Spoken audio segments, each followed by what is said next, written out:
Good morning, children. This is Deepak, sir. Today we're going to begin with the fourth chapter in your geography, and the name of the chapter is Exogenetic Process Part 2.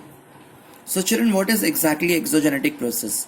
We have already learned about the endogenetic moment and exogenetic process Part 1. Endogenetic was internal, exogenetic process was on the surface. This is the chapter which is going to deal with exogenetic process about the river, about the glacier, and about the various phenomena which is occurring on the surface of the earth. So children, as we have learned in the previous chapter about the weathering of rocks and everything, in this chapter we are going to learn about the erosional, deposition and the transportational work of the river, glacier and wind. Got it? There are various agents like running water, glacier, wind, sea waves and groundwater. So how they are responsible for the changing of landform? This is the gist of the lesson. What we're going to learn it, exogenetic process part 2. I hope the introduction is very clear to you what we're going to learn. So let's start, children.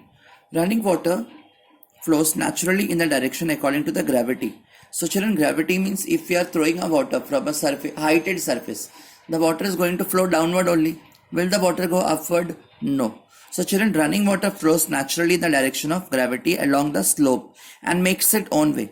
So children, this is called as flow of water.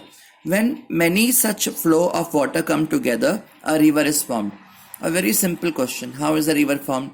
A river is formed when such water, the flow of water comes together. Many different flow of water. Usually this is seen in the mountainous area where the rivers are getting originated. There the rivers are very small. Even the origin of river Ganga is very small.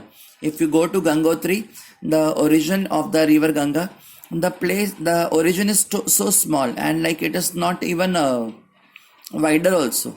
So but the speed of the water is more. So at origin the speed is more and the level is more than sea level.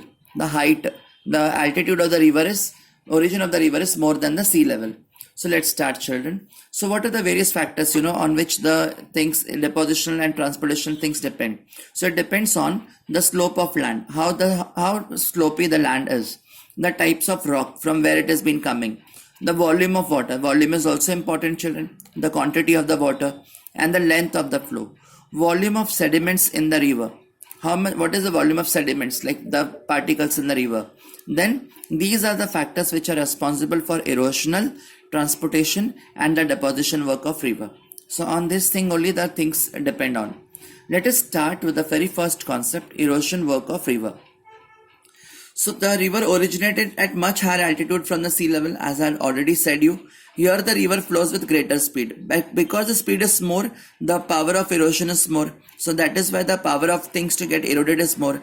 The riverbed and the riverbank get eroded because of the fast flow of water. Sand particles, pebbles are small stones, etc. and the various tributaries joining the main river.